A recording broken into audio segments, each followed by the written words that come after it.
Om Shri Gurubhyo Namo Namaha. Shri Ganeshaya Namo Namaha. Shri Vedapurusaya Namo Namaha.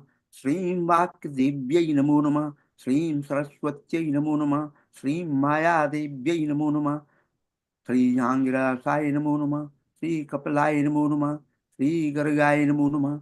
Shri Vedavyasaya Namo Namaha. Shri Dharmaya Namo Namaha.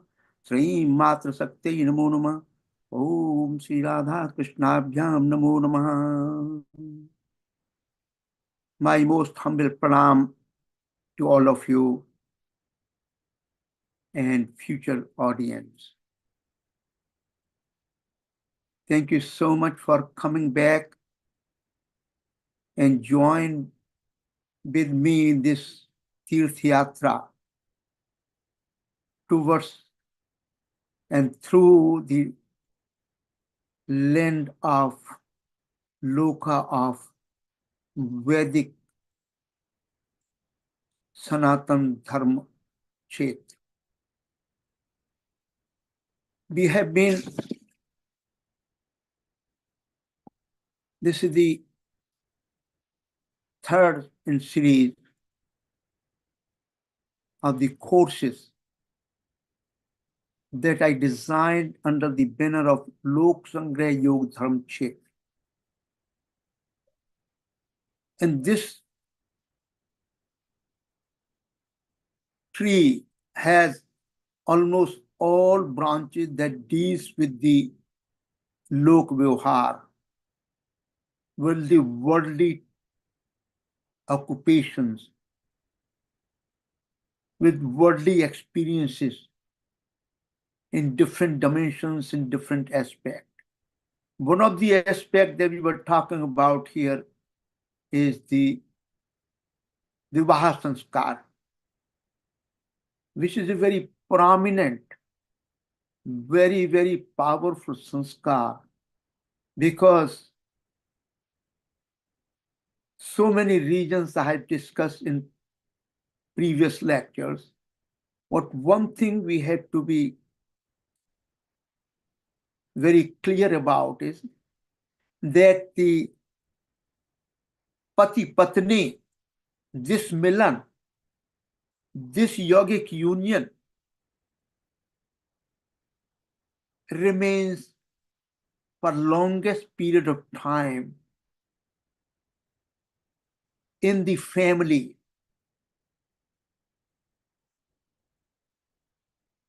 Because other relationships, parents, sons and daughters, you move out from home, go for studies and job. Then eventually the sons and daughters move out, they establish their own home residence. So the longest period through which Pati and Patni go together is most significant to consider how do we deal with this journey. I will request all of you to please hold up your preconceived notions and ideas, and let us look at this whole tradition with fresh perspectives. That's what has been my primary goal. Look at the tradition authentically and then appropriately upgrade it, modify it, and let this evolve by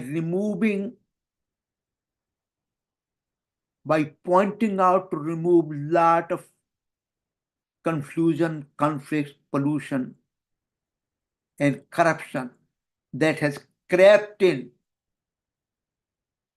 for us, through us, in all these sacred traditions essential for having a beautiful living, a joyful celebration of life. With this brief introduction, last time in previous lectures, I proposed to include these 7 yagna. Parivar yagna, Bhoot yagna, Manushya yagna, Pitri yagna, Devi yagna, Brahmi yagna, Rashtra yagna.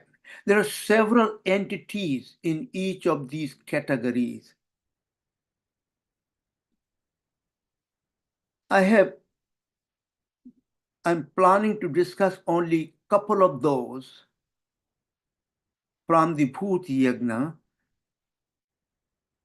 especially the one we picked up, the foundation of our existence, Mother Earth.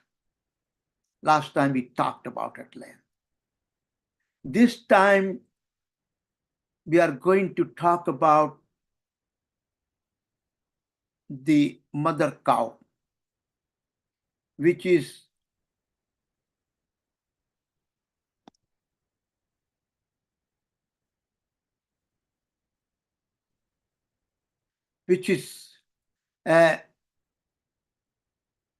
has been for a long time subject of controversy, subject of neglect, confusion, conflicts, and also why certain political agendas to demonize the Hindu traditions, to ridicule worship of cow. Why do we worship cow? It's a most sacred animal. It's a mother cow. Rigved opens up the sacredness of the cow. The mother of the cosmic powers, daughter of the beings of light, sister of the sun gods, navel center of truth, I speak to those who are aware, do not harm the cow, the mother earth. It's a very powerful statement in Rigveda. Why we are going to go through this? Why?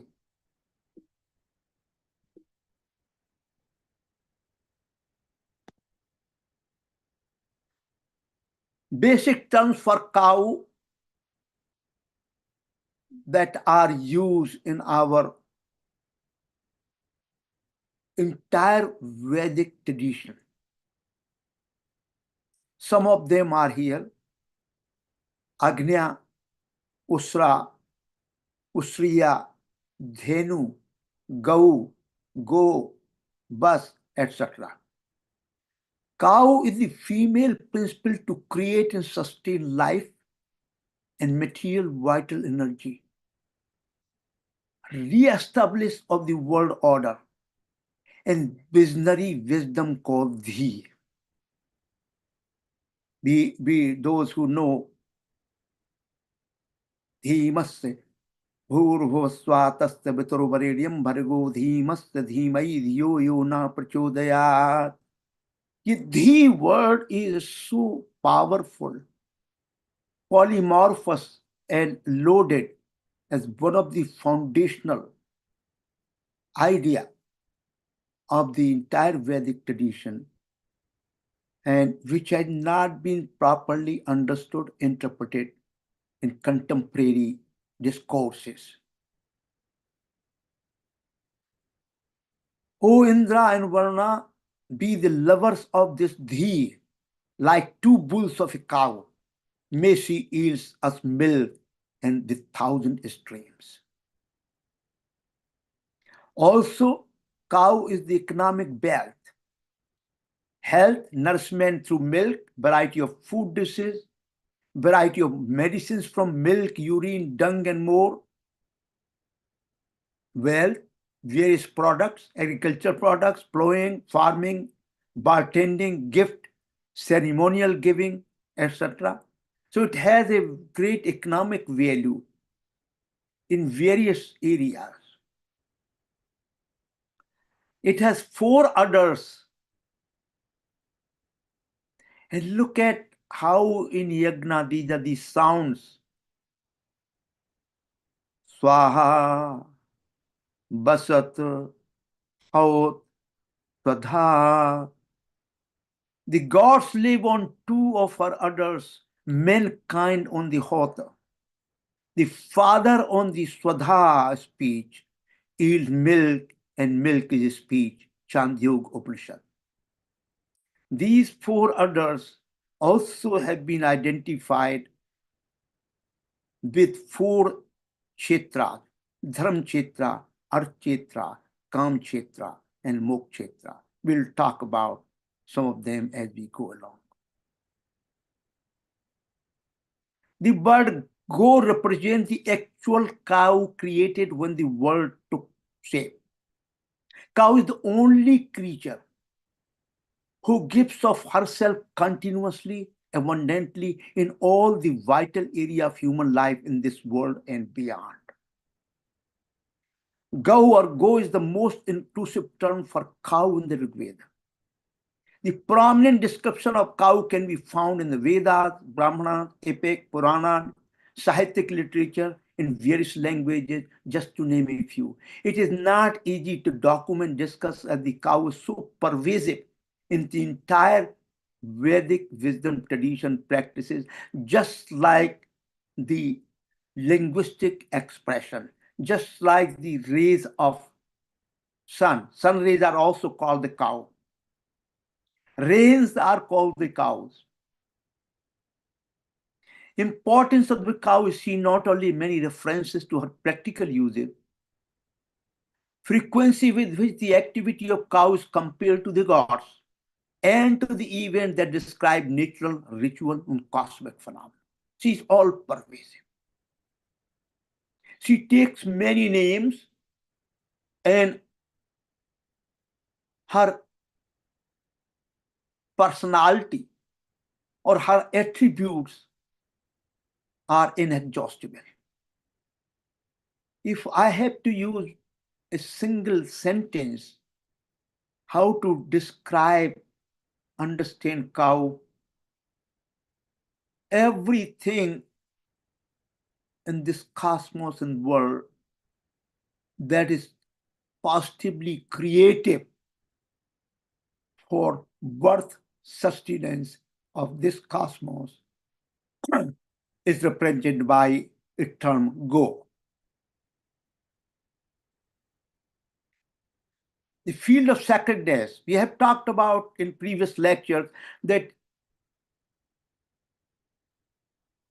what is the field of sacredness? What are the entities within the fields of sacredness according to Vedic tradition? It pointed out that almost all the entities that are meaningful, purposeful, useful for the human and natural world, they're all come into the field of sacredness. They all come. We worship snakes, we worship all kinds of plants. We also worship, even the poisonous plants. They have their role to play, important role to play. Here is on the left top corner, you have the worship of cow. On the right, you have the Tulsi Devi. On the left bottom, you are making the what you call Mangal figures. And on the right is a similar situation. This is a very, very minute sample of sacredness.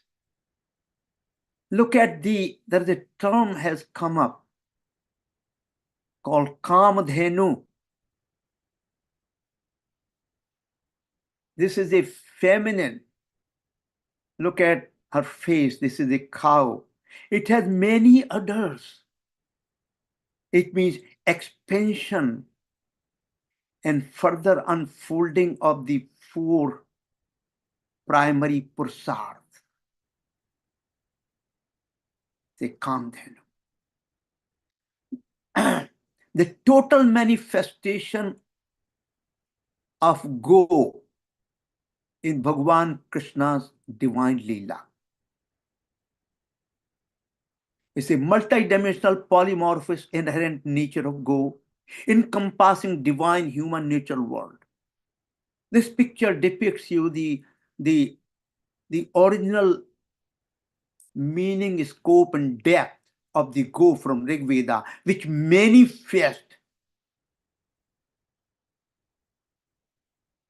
within the Bhagavan Krishna's Leelas in the Braj Vrindavan.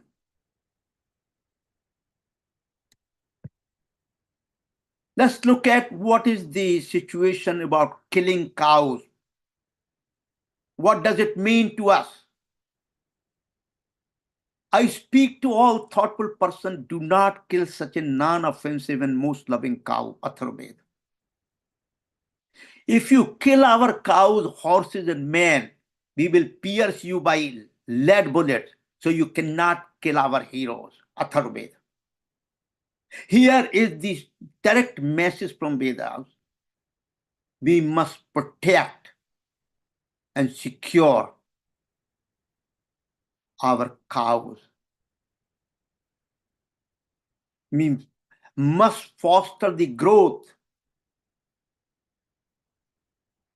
of the cow culture. Killing of cows deeply means this: killing the life forces, killing the principle of ahimsa, killing the purusarth, killing the field of Sanatan Dharma called Rita, killing the most gentle, most loving, most giving creature, and killing all the social relations. And basically, at the bottom is destruction of the Vedic worldviews.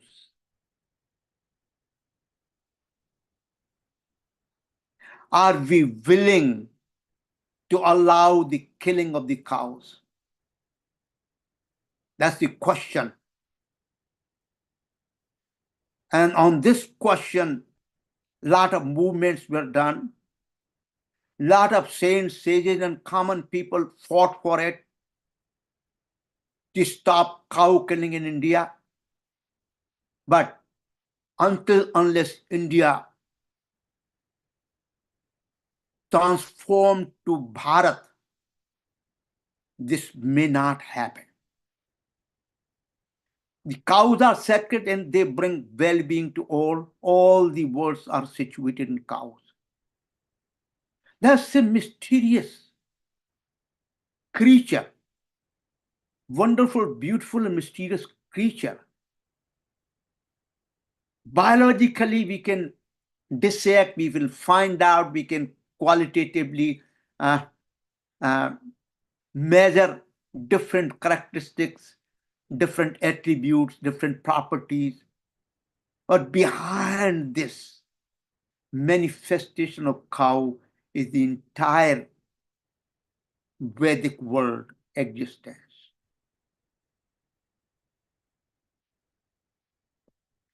Let us compare with the Western tradition, so you know what really are some of the fundamental founding differences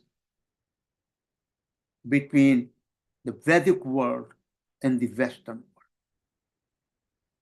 Romulus and Remus, legendary founders of Rome, taking nourishment from the wolf. It's a bronze masterpiece around 500 BCE.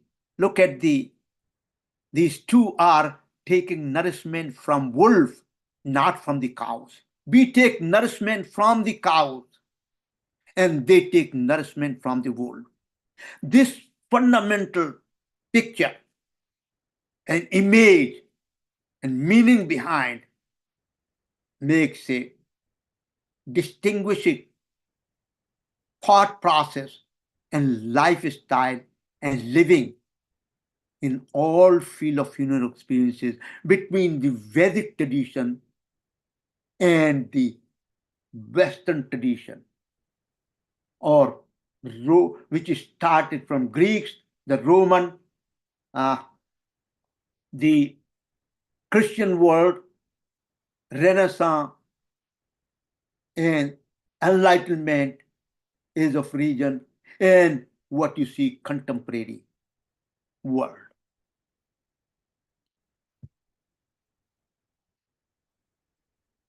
We have addressed most of the dimensions of Vivaaha Samskaara Yogadharma-Kshetra at the personal Patpatni level, as well as the worldly level, to prescribe 7 yagnas or jnanas that we talked about just in the beginning.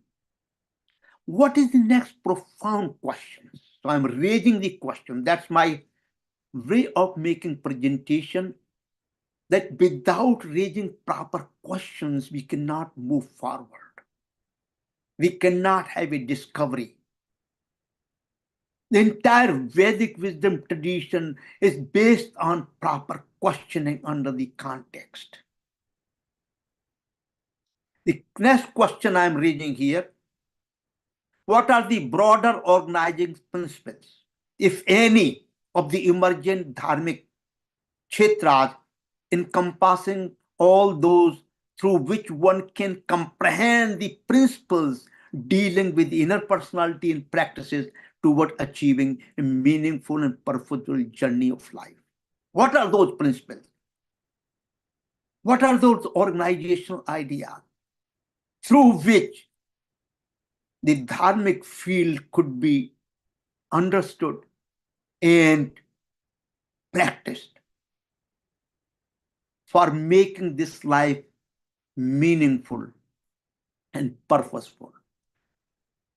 If we do not dwell upon these questions and try to find the answers, we will be lost.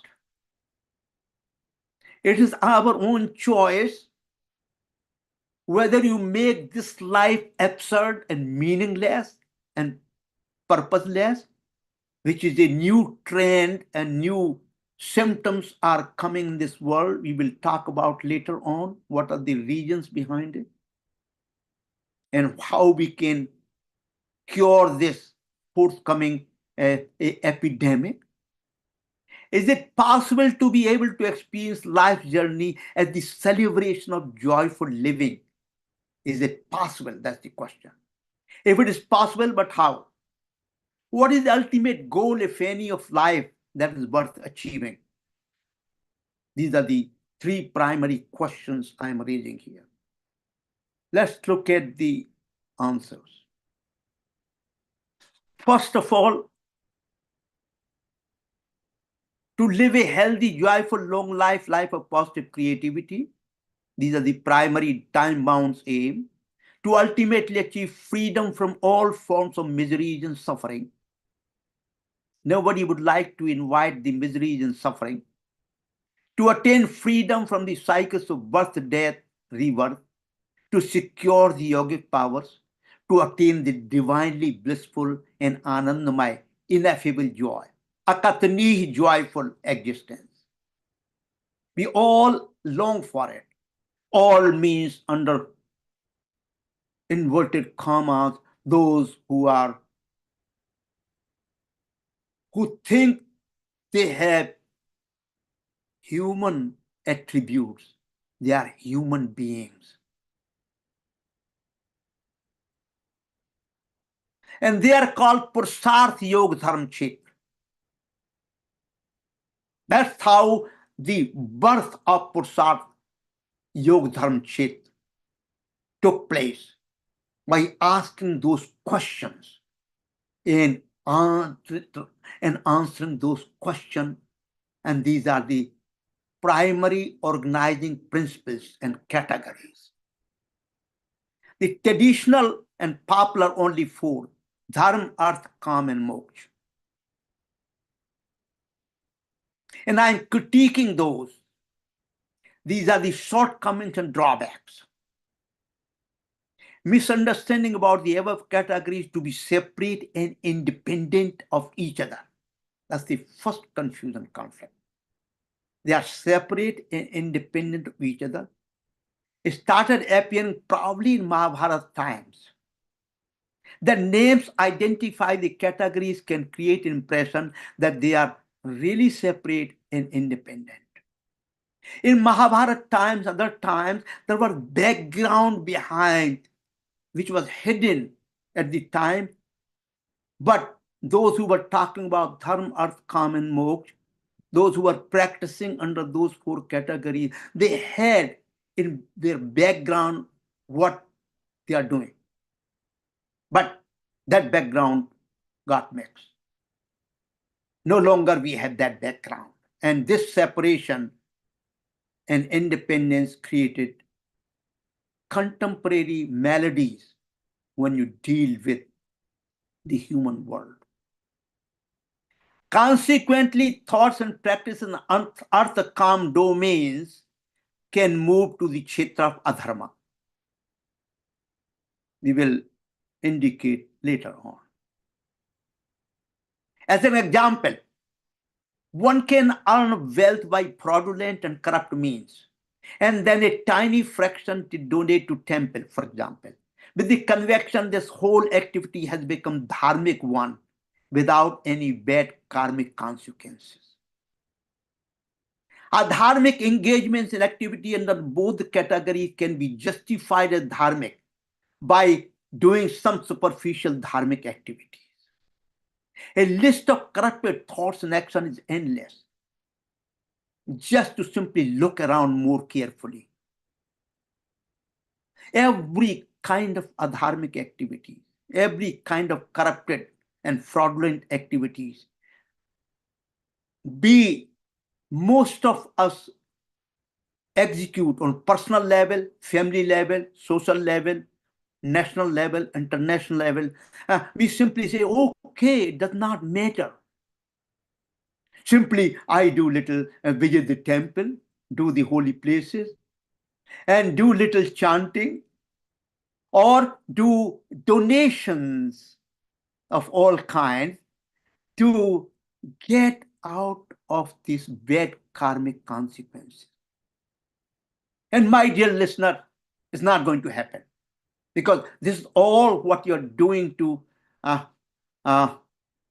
all activities that you're doing, what you call dharmic activity, they are superficial. They have no direct impact on the real karmic field. Very, very important. It's not going to happen. You're not going to be cured. You're not going to be cured. The above four categories, another limitation.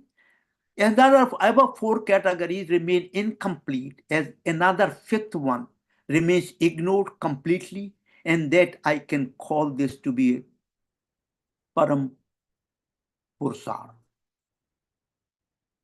So the most appropriate answer to remove the above mentioned shortcoming drawback is to make appropriate upgrading and updating.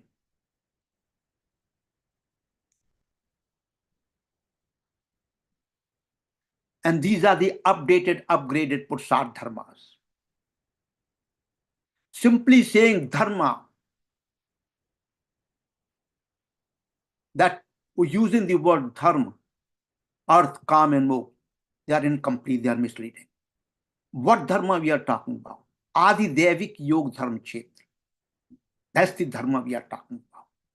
Because if you look at the Sanatana Dharma, all these Pursad are founded on the ground of Sanatana Dharma. So simply using the wrong term dharma alone, it becomes wrong, it becomes misleading. Then you have to have Arth Yoga Dharma Kshetra. It means Arth category is also Yoga Dharma Kshetra. Kam Yoga Dharma Kshetra. Kam category is also Yoga Dharma Kshetra. Moksha Yoga Dharma Kshetra. Also, and we will talk about later on some of these categories, especially the Kam Kshetra and Moksha Kshetra. There is another very important Pursad, Param Pursad. is called Divya Prem Ras Yogadharma-Kshetra, beyond above the Moksha Dharma, which can be designated as Gopi Krishna Param Ras Yogadharma, called Param Pursad, state of Moksha Dharma, while living in the body and in the world, highest or deepest form of divine devotion. Examples: Mirabai, Andal, Mira of South. Very, very, very, very important here. And this has been, the fifth one has been ignored in the popular discourses, unfortunately, sadly enough. Because if you look at the traditional understanding,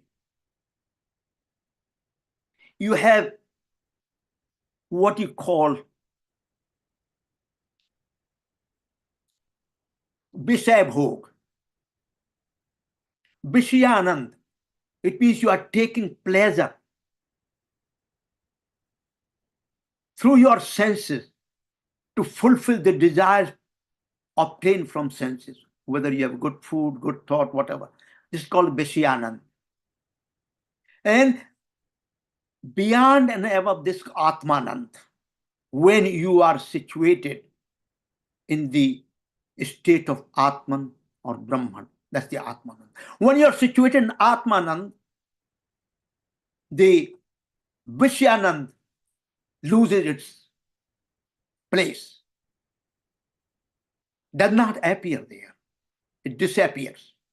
When you are doing Vishyanand, then Atmanand disappears. They are mutually exclusive and antithetical to each other. That's why it's very important to look, is there a third way where living within this world, Vishyanand and Atmanand come together and transcended, are drowned in this new field which is designated by rasa. The two very important pregnant words are used in the Vedic tradition, especially if you look at the Upanishads, some of the Mahabharata, Bhagavad Puran, many other places, you will find out Raso Vaisaha. That one original entity is Anandamay, Satchidanandamay, also is Raso Vaisa, Rasamay. Why did we use two different terms? Two different linguistic expressions? That's the question, so please hold on to it. Let's look at the Kam Yogadharma-Kshetra. And I'm making these claims here, and you will see how I justify those. This is the most important Purusarth in the following sense. It's a polymorphous, many-facing values in nature. Primary germ of the creation of the universe. All other Purusarth are founded in it. If there is no karma, there is no existence, all other Purusarths have no relevance, no appearance, no birth. And the range and scope and depth of its field is immense. One end is the divine world, to human world, to natural world, and the demonic world. In human world, we have all kinds of desires. And out of all these desires, the most powerful is the sexual desire. And this desire appears also in the natural world. From the smallest creature to the largest creature. They do mate, proper time just to create the offspring. And this mating desire to mate, if it disappears, then there will not be perpetuation of life. Very, very important. It's essential for creative life, whether positive or negative. Demonic world is a negative aspect. Divine world is a positive aspect. Human world is positive and negative together. Very, very important. Demonic world, all kinds of desires, including powerful sexual one, but most important one is to destroy, to annihilate the order, harmony, principle, and practices of civilized world and natural world. The contemporary, if I give an example, this has been going through the beginning of the Srishti, but contemporary, if I give you example, all sort of terrorist activities come under the background of demonic desires.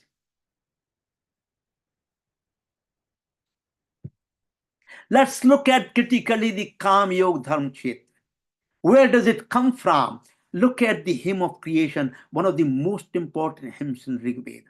And Rig Veda is the earliest and oldest of all the four Vedas. Actually, the other three Vedas almost came out of Rig Veda.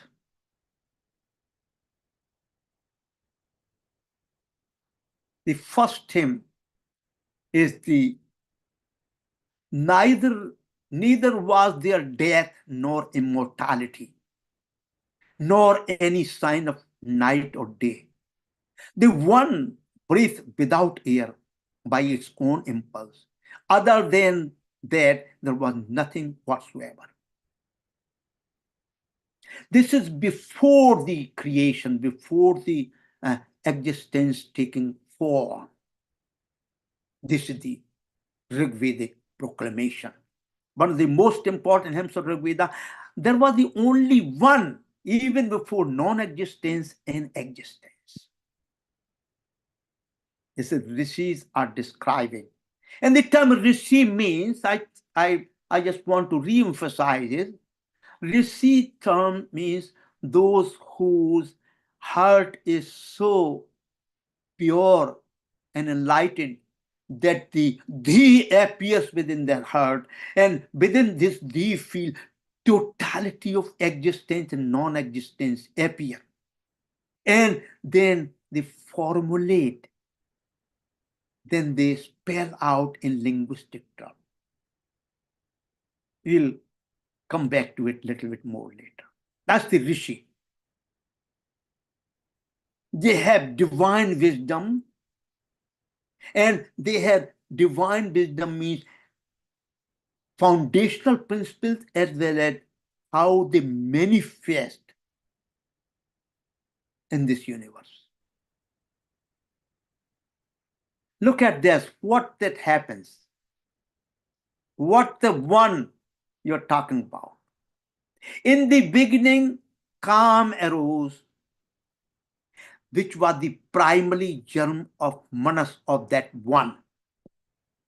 The very beginning, Kam arose. The seers, Kavayo Manisha, searching in their hearts with wisdom, found in non-existence the kin of Sat, existence.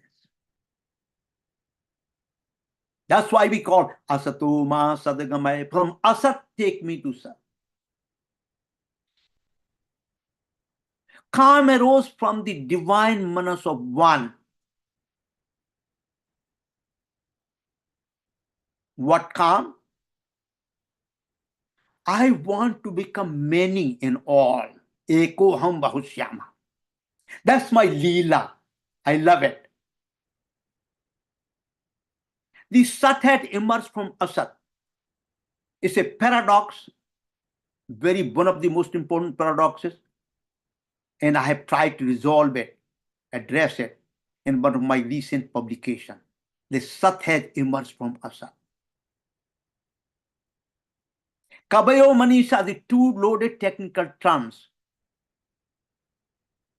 Manisha means you have a visionary wisdom, those individuals, that faculty, Manisha. Kabayo means those wisdom can be expressed in human voice, and that expression is the mantra or sound vibrations.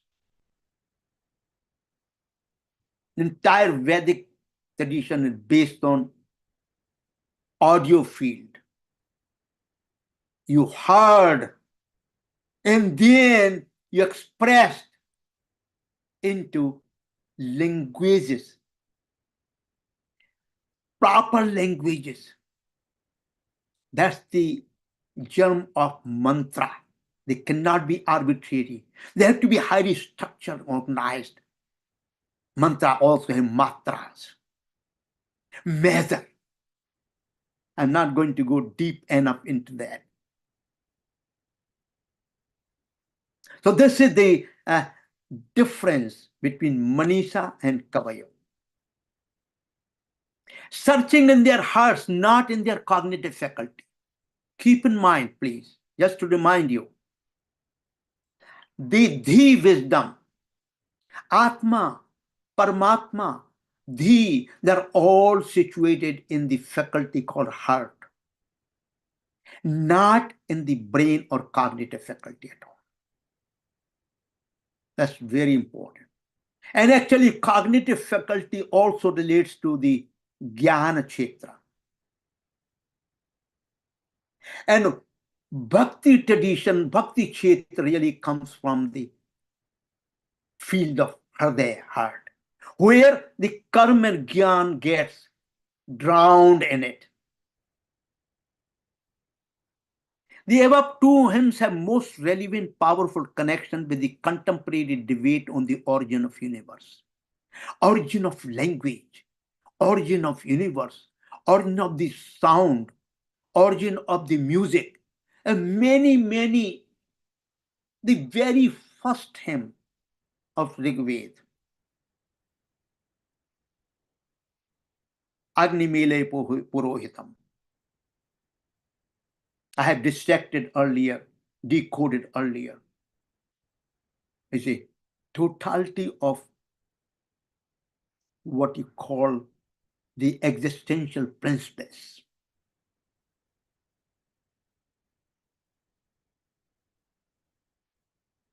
Complete decoding of their hidden meanings will require another course.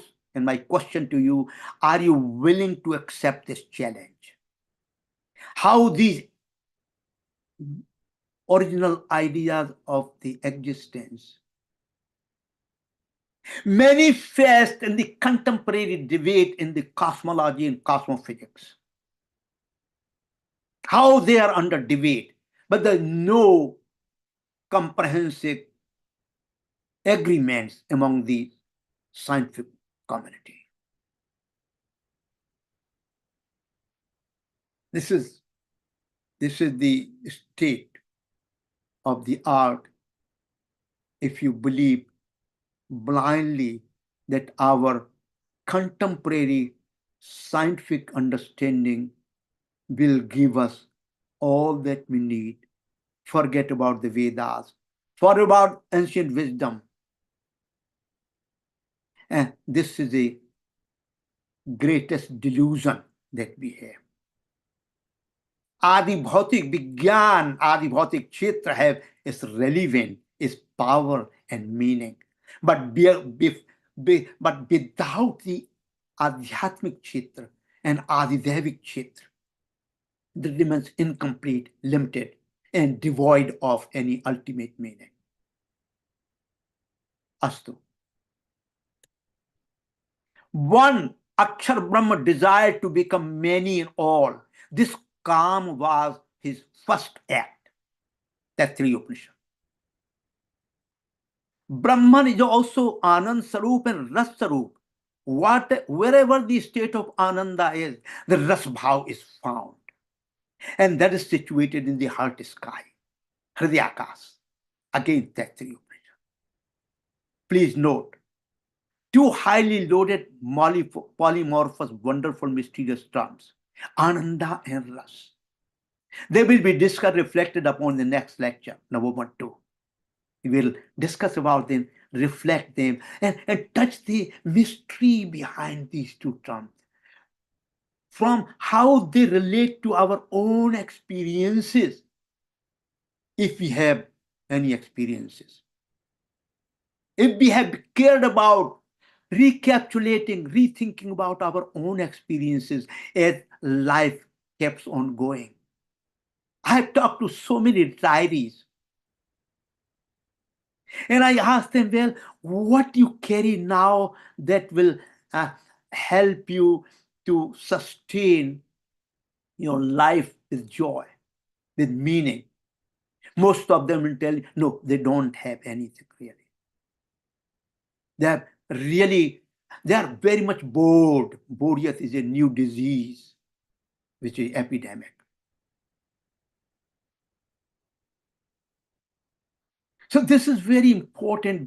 We ourselves do not examine, reflect our own experiences and examine them in terms of what is temporary, what is transitory, what is the permanent. What do we do after we are out of this worldly professional life? What do we do?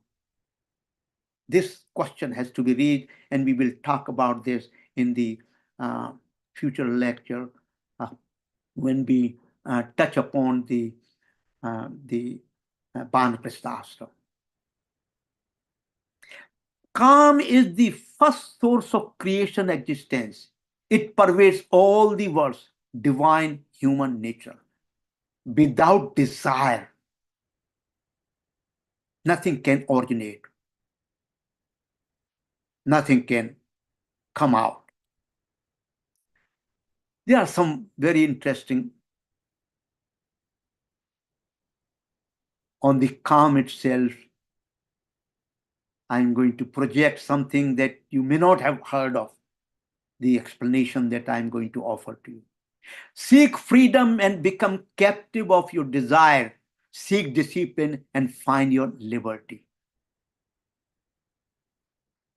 Don't become captive of desire, trapped in the desires. Karmandivadhikaraste ma phale. Kames krodhes rajoguna samadhuva. We'll not go into details all this. If you have not gone to Khajuraho to visit the Khajuraho temple, you must visit. And some of you may be shocked what you see on the outer walls of the temple. This is what you see.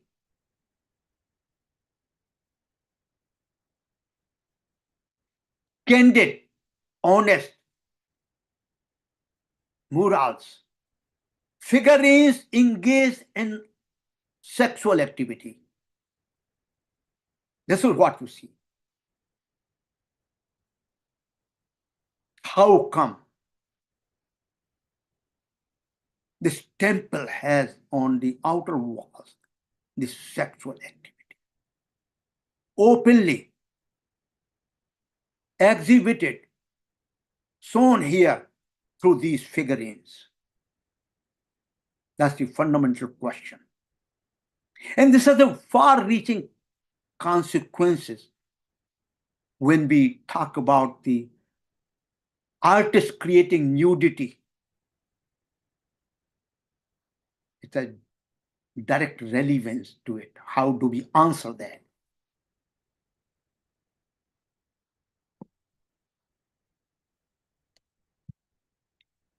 Next big question. What can be an adequate interpretation of the panel shown on the previous slide? Please make your guess. Interpretation, please keep in mind that this panel is on the outer walls of the Bhagwan Shiva temple. Let's see how we interpret things. Context. We have to create a context. What is the context is here? If I context is only entities engaged in naked sexual poses with complete isolation, impression is the pornography. To be abhorred, high degree of immoral in public domain.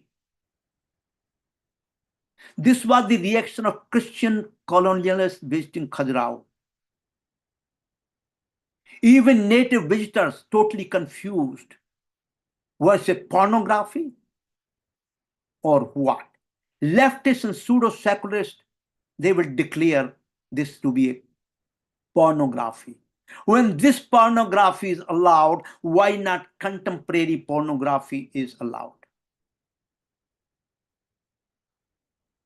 In films, in very many paintings, why it cannot be allowed? That's the question.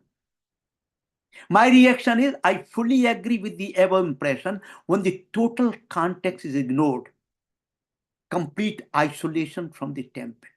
If this is a panel by itself, it will be definitely can be described as a pornographic representation. But this is not the isolated panel. This panel is in the outer wall of temple. Context, panel on the outer walls of a temple. First, if you focus on the sculpture more closely without preconceived notion, you will observe the following things. Murti's facial expressions are peaceful. Bhagwan Shiv Murti is situated in the garbhagriha of the temple with total calmness and peacefulness and without such interior murals. My interpretation. The panel depicts the world of pleasure, with sexual activities being the highest pleasurable activities you can witness to yourself by yourself for yourself. Our Vedic rishis have described, talked about it. The sexual activities out of all ananda that you get and the worldly activities, sexual activities, they have highest pleasure. But now you move towards the inner world of the divinity, center of the temple, where Bhagavan Shiva is situated. That movement from the outer world of desires and sexual activity to the inner world in the act of transcending the external worldliness and its pleasure. This experience presents the totality leading to divine realization. So I'm moving from outer world of desires, including the most prominent sexual desire, to the inner world where divinity is situated. From outer world, I'm moving to inner world. From world, I'm moving to divine world. This movement, this whole panel situated on the temple walls reminds us, teaches us that this is what the movement you have to make from worldly pleasure to divine pleasures. To divinity, finally, the ananda and rasbhav. They are also the sexual postures can also be interpreted as Tantra Yoga-Kshetra, where these murals represent the yogi and yoginis. I'm not going to decode further. The first interpretation of context 2 was published in a magazine about 25, 30 years back. To my understanding, it was not the first interpretation of its kind. It was the first interpretation of kind that my article was published 25, 30 years ago. First one interpretation. Kama Sutra of Vivaaha Samskaara describes so many such postures and practices, but with the warning that they are to be taken with the keen sense of maximizing the sexual karma to the fullest extent, to be followed by achieving transcend into the world of Brahman. They can only be means but not the ultimate purpose of life. How do you maximize your sexual pleasure? Kama Sutra will tell you. It will give you the postures, it will give you the settings. Second interpretation was added after contemplating on Tantra Yoga practice. Initially, I had only first interpretation. The second interpretation I added when I studied Tantra Yoga practices. Very, very important. Look at your own sexual desires. These are the limitations. First limitation, the very first time the intercourse was done, oh, it was a great pleasure activity. Gradually, this pleasure decreases, diminishes in its intensity and quality. And eventually, a certain age, that's what the Vanprastha I'm talking about. In Vanprastha stage, this desire drops down. I have no longer that desire. So this is really a transitory desire. This is essential for having to perpetuate the existence. But this desire cannot be considered the final goal of life. This has to be, that's why Grahastha ashram is very important. We must follow the principles of Dharma to fulfill this desire. Must be controlled, must be structured, must be regulated, must be aimed at transcending the desire, going beyond and above desire. Very important. So Kama Sutra has a place maximizing of the sexual desire. This Kama, field of Kama, this kind of deeper and broader aspects and understanding is not found in any of the world traditions.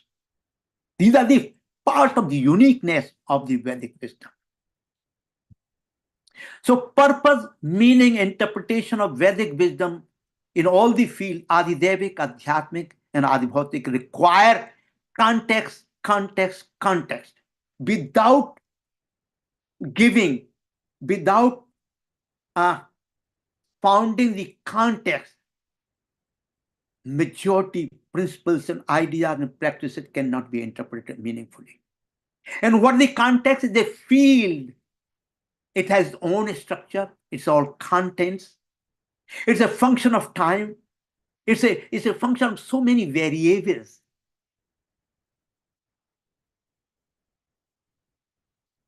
Now, please note, Kama Kshetra is the source of all positive creativity, ultimately state of moksha and beyond and above. Prema rasa. Kama Kshetra is also source of negative creativity, all miseries, all suffering, and a trap for birth, death, rebirth cycle, also of all criminal activities, including those of terrorism. What a beautiful, mysterious paradox. When I'm using the word Kama Kshetra for both aspects, number 1 and 2, I'm creating ambiguity, confusion, and conflict. What do? We'll reflect and discuss and resolve this apparent paradox in the next lecture, because time is up, on November 2nd, 2024. So let's do the prayers together.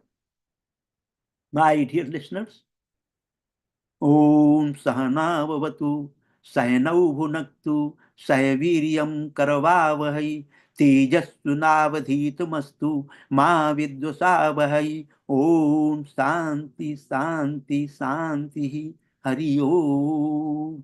Though I have been using this mantra, I have never had the opportunity to decode it. If you get a opportunity, we'll decode it. What is being said here?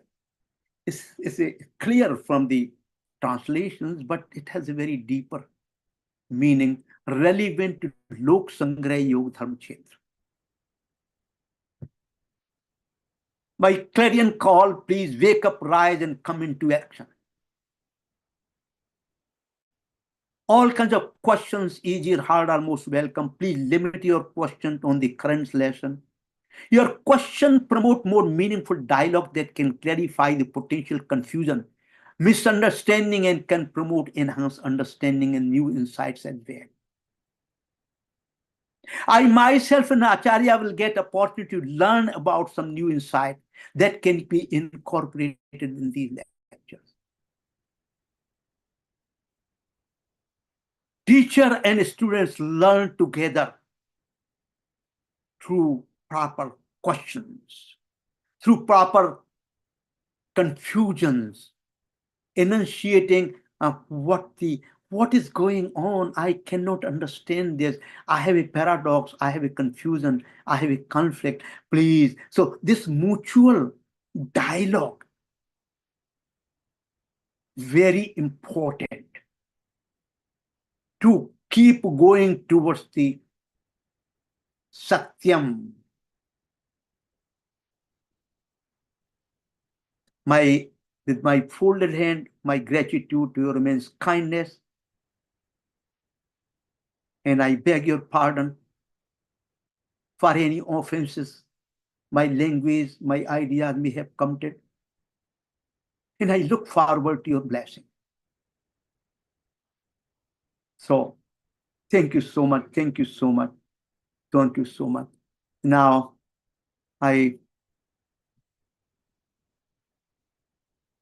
let's go back to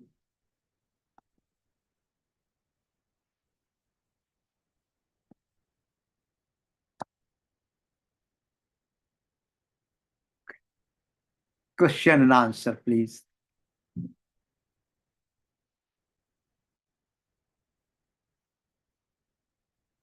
Poojaji, if you see any hands raised, please let me know.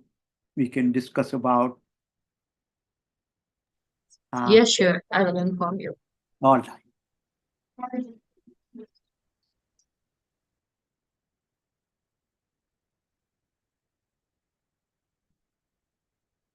And my dear listeners, one thing I want to make it clear, I have been doing this clarity for a long time. Every question, simple or hard, every question is meaningful for me. It's a blessing for me. So do not be concerned about, well, in this audience, can I ask such a simple question? No, please. Every simple or hard, I take it with the same sense of beauty and wonder. Yes. Shivji, I think we have Anshumanji. Okay, Anshumanji, please.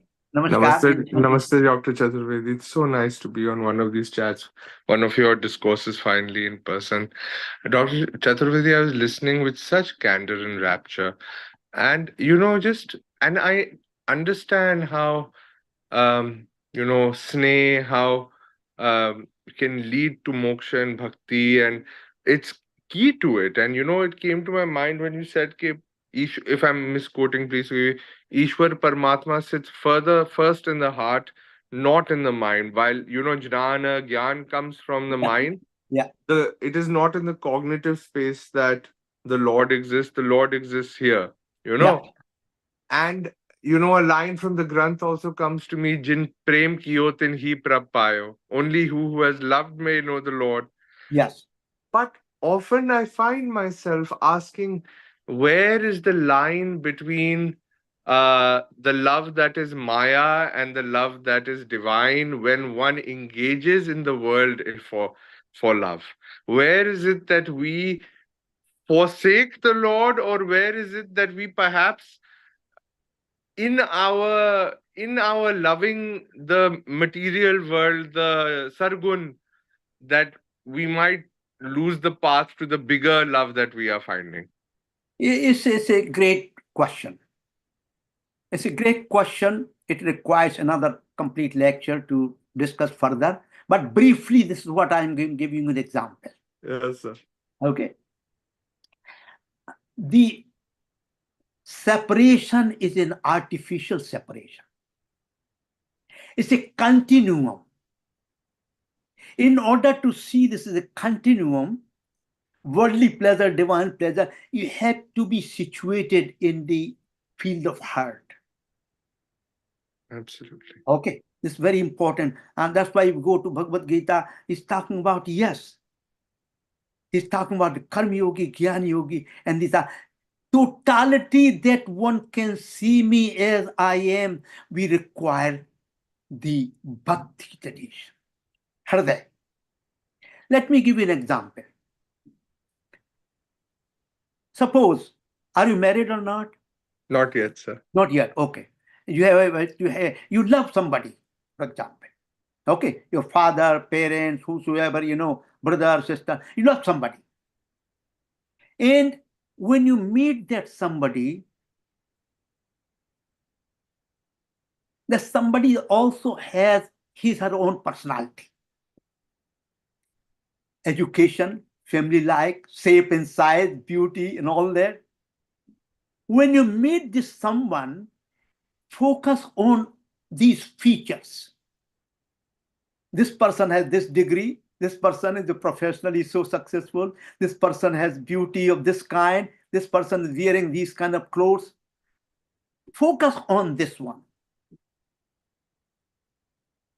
And then you will find as you move towards the field of prema, all these description becomes irrelevant. They dissolve.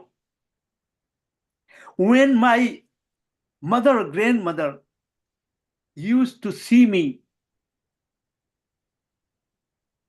they will never ask, how are you doing in your job? They say, my dear son, have you eaten laddu? Have you eaten that? How are you? So this is really the prem bhav. Whenever there is a prem bhav, what is the bhakti bhav?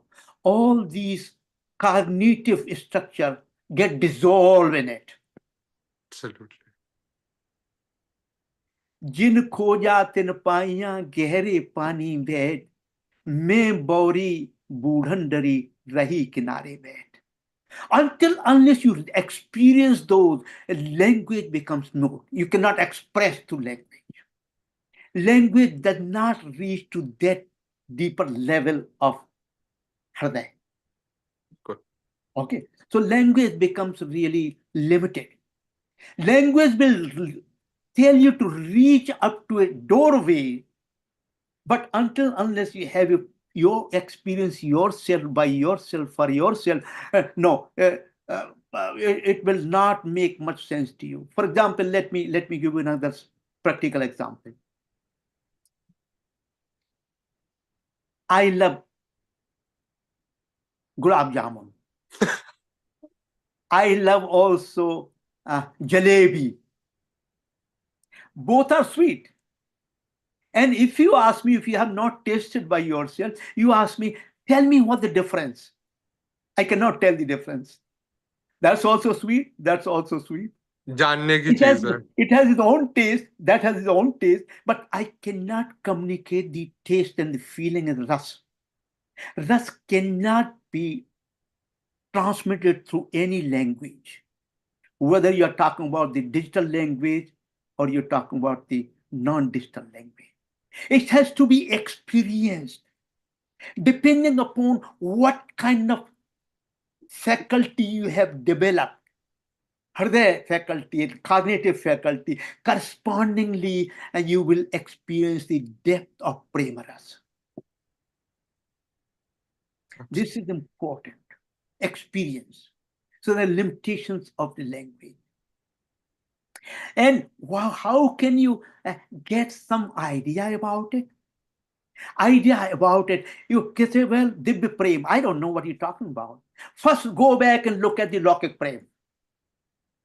Experience that Prem.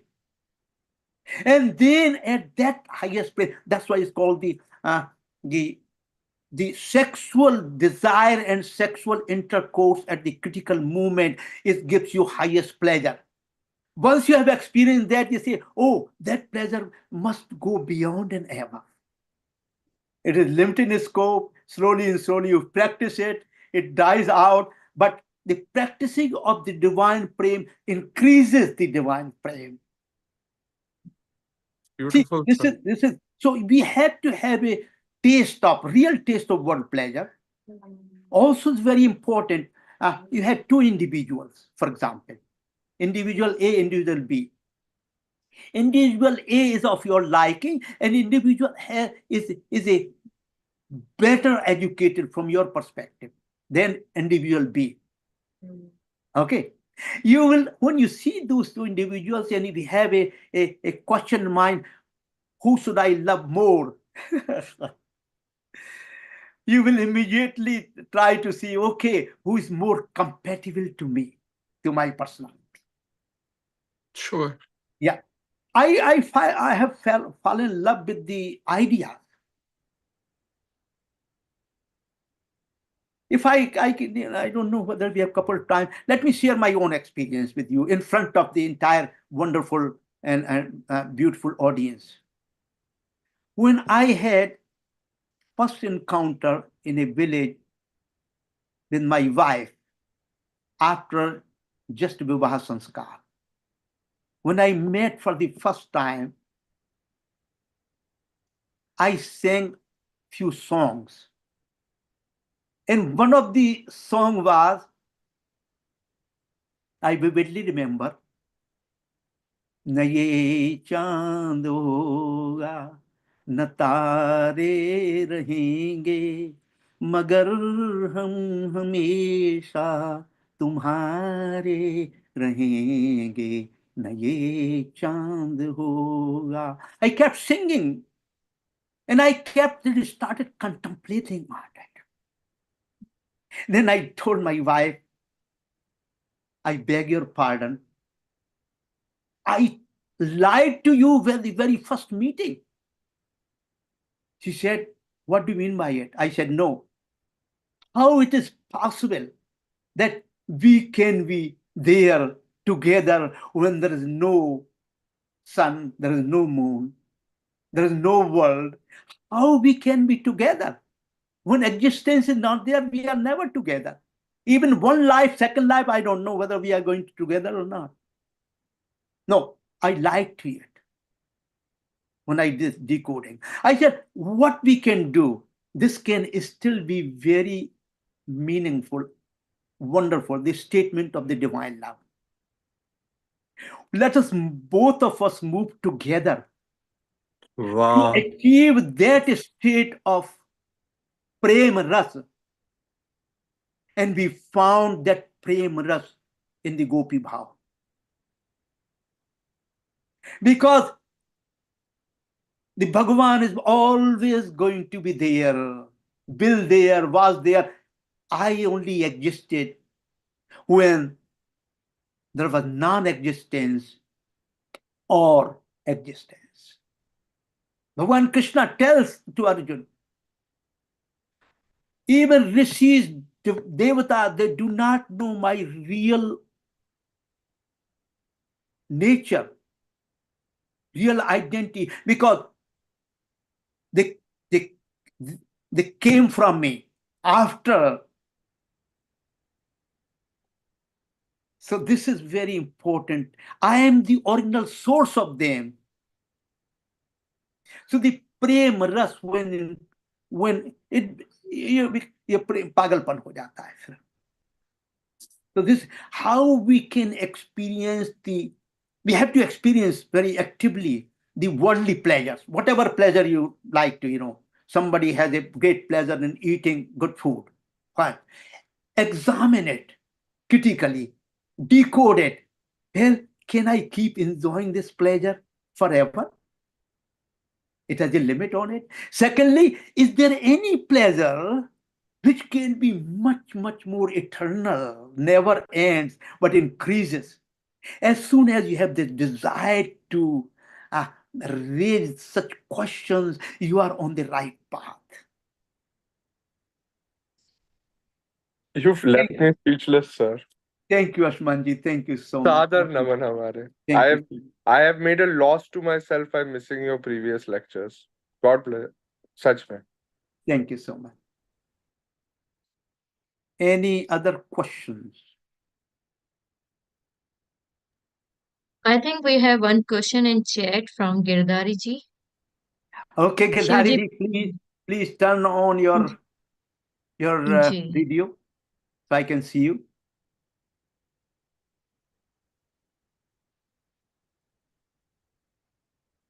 Hello. I think he already wrote in chat. I think he left the session, I believe. Hello.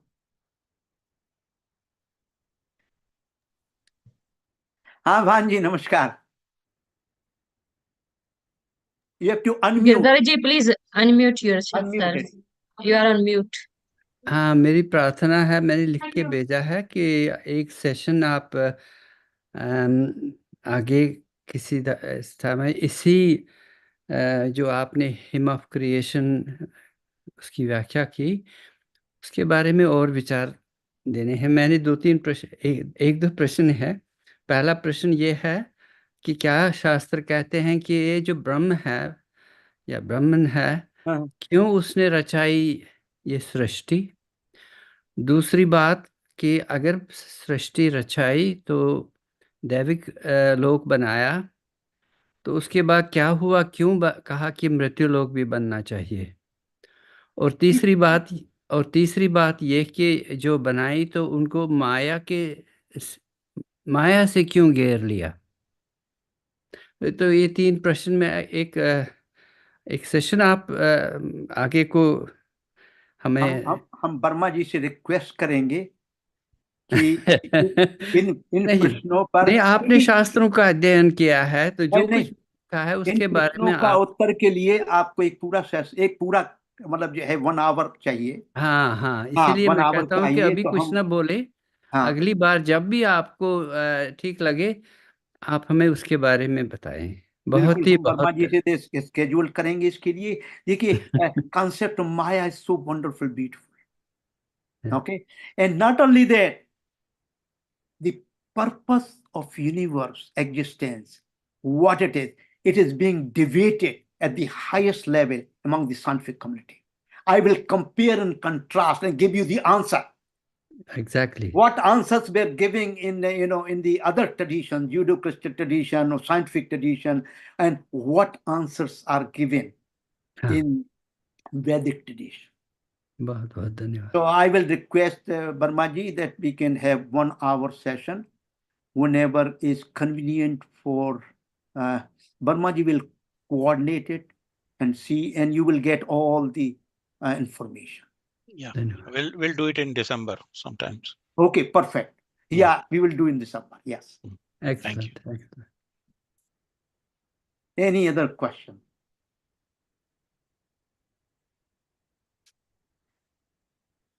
So kind of you. So it's so much blessing for me to see all of you. It's so kind of you. So kind of you. Thank you so much. If no further questions, we can wind up. गुरुजी सादर प्रणाम. प्रणाम भैया जी. गोविंद मंगल करें. मंगलमस्तु. आपका आशीर्वाद. हम लोग मिश्रा जी फिर विचार करेंगे जी. आपके जो प्रश्नों पर, फिर हम आप कभी विचार करेंगे. जब आप समय हो तो मुझे कॉल करिएगा. धन्यवाद. एक कॉमन समय निकाल के फिर आपके बहुत अद्भुत प्रश्नों पर भी विचार करूंगा. धन्यवाद. धन्यवाद जी. धन्यवाद. Thank you, Shivji. Thank you, everyone. Thank you, Pooja ji. Thank you, Rajiv ji. So much thanks to all of you. Thank you.